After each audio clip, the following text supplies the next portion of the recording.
Hey guys, Tofsky here. I'm going to be playing one of my favorite games from the Super Nintendo. For those who are able to guess already from the opening screens here, it's Megaman X.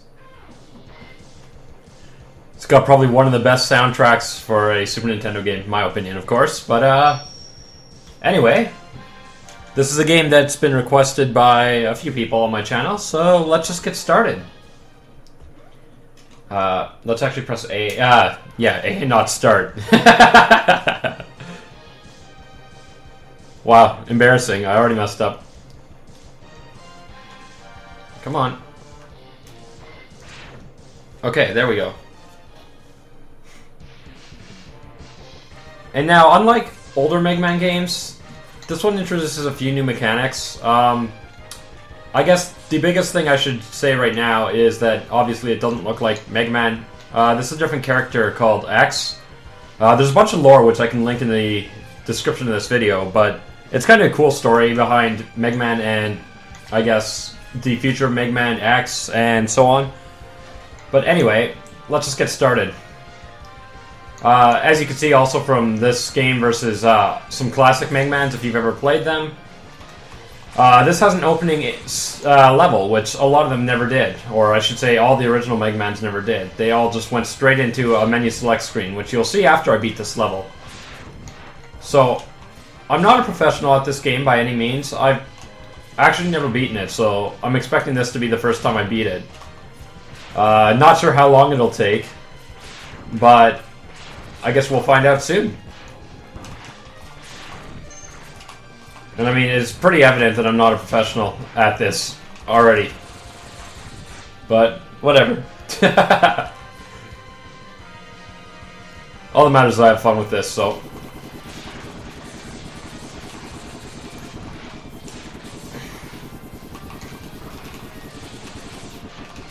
So, this console's also going to be lagging a bit more. I'm not actually playing on dedicated hardware because I don't have it. So I'm playing on a Retron 5 with the original cartridge. For those wondering, a Retron is basically just a it's a console made to emulate other consoles, and it has multiple cartridge slots. So it's basically that, and nothing really too special about it other than that. It's basically it just helps me right now because I don't have. It basically has an HDMI output, whereas my capture card only has HDMI, so I can't actually capture a Super Nintendo input right now. I'm going to look at changing that. There's a few options for that. There's actually a really nice option, but it's a little bit pricey right now, so until I get that, it's going to be... all these classic Let's Plays are going to be done on this hardware. Ooh, a life in the first intro level. Not bad. So, probably the coolest part of this game is these cars, which I like to ride. Unfortunately, it slows right down when you get here, but they're fun. I love these cars. I'm kind of a sucker for cars, so. Apparently Mega Man is too.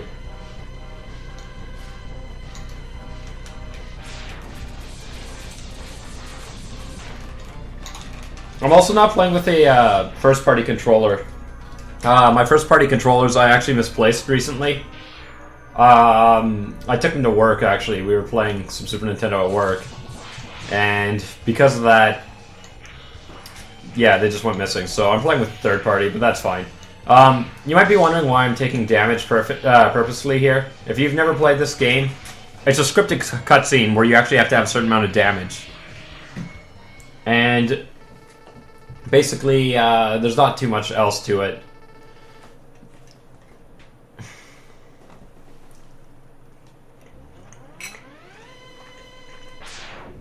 So here's the introduction of another character.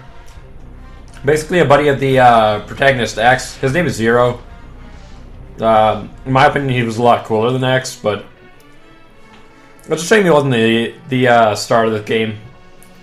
I always liked him.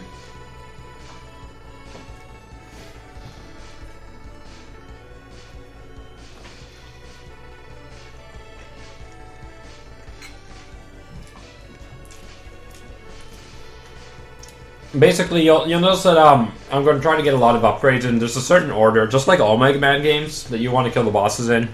At least for having the power-up to destroy the boss. All bosses have one weakness, and I'm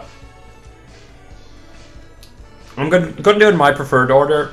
I'll also show you guys a few cool things that I know of as you progress through the game. There's cool things like the levels dynamically changing depending on orders that you killed bosses. One other thing is this game has a password system. All Mega Man games did back in the day. There's no way to save on the cartridge. I probably won't worry about it. I'll either do this all in one go, or the Retron does technically have save state capabilities, so I will likely save state after certain levels. Now, I'm going to probably split this up into, depending on how many deaths I have. This episode will be a bit longer. This will be two levels, but I'm probably going to split it up by either every second level, or depending on how long that ends up being, every level. So, this first one will be 2, that's for sure.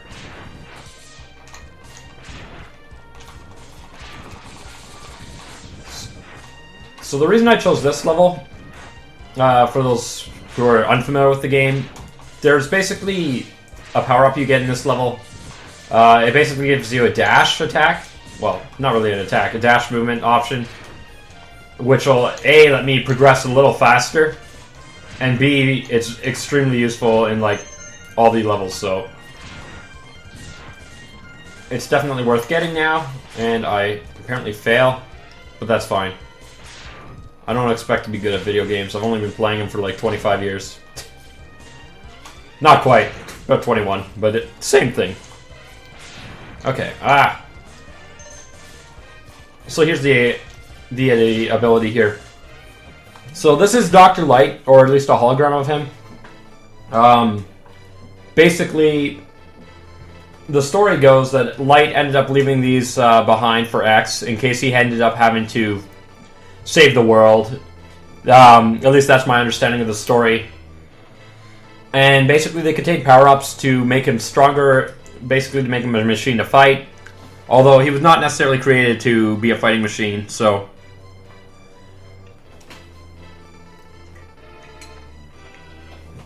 He's also saying he's hidden a lot of them throughout the world. There are some that are actually a lot harder to find than others.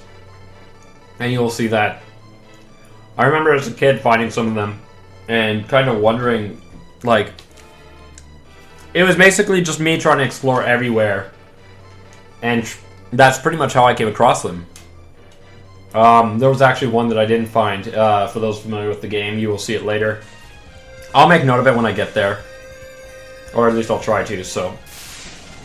And the cool thing is you saw the boots actually changed. Now I've got this dash attack, so it's pretty cool. Makes me travel a lot faster. It actually kind of makes me... It's using the A button on the Super Nintendo gamepad. So, it's kind of awkward if you want to charge up and dash. I end up actually using my finger to hit the A button. So I kind of like actually curl my finger inward, which is really weird, but... It's definitely not preferred, but it works. Also, mechs are awesome. And you'll see this area later. There's a power-up actually in one of those things that I can't get yet.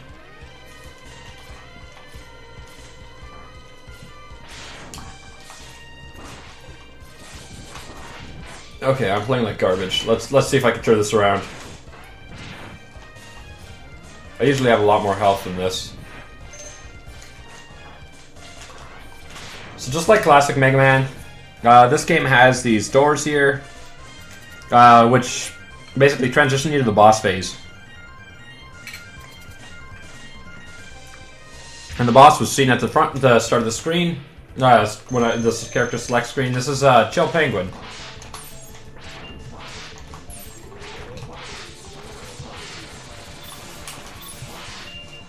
And he's a very simple boss. You pretty much can't hit him while he's sliding like that, but other than that, you can pretty much hit him whenever you want.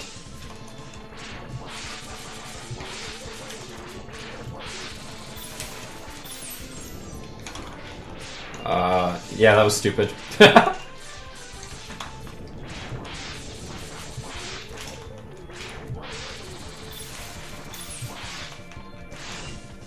But, I mean, you could see that even just doing some simple tech strategy like this, I am able to pretty well kill him. He's not really much of a threat.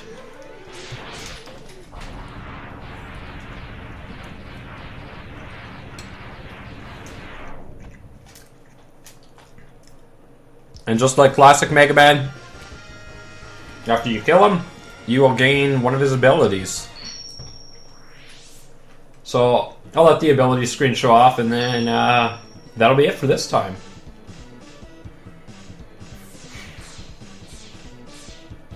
And there we go. Anyway, guys, I'll see you in the next episode. See you later.